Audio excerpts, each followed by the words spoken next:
नाजायज सम्झौताहरू नगरून् भन्ने छ। शासनको मुद्दालाई पार्टीले सबैभन्दा पहिलो मुद्दा बनाइदियोस् भन्ने छ। भ्रष्टाचारका सन्दर्भमा शून्य सहनशीलता राखियोस् भन्ने छ।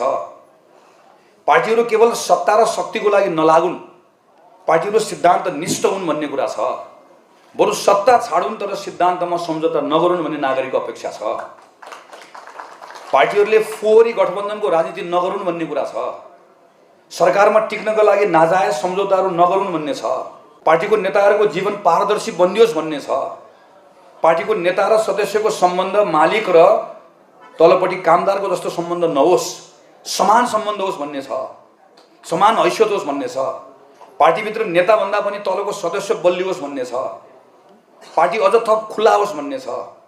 पार्टीभित्र नौजवानहरू, नयाँ पुस्ताका मानिसहरूले निर्वाध प्रवेश गर्न पाउन् भन्ने छ। पार्टीभित्र पुरानो दुःख गरेका मानिसहरूको सम्मान होस् भन्ने छ। पार्टीभित्र कुनै पनि खालको अपारदर्शी सम्बन्धहरू नहोस् भन्ने छ, कुनै लेनदेन नहोस् भन्ने छ।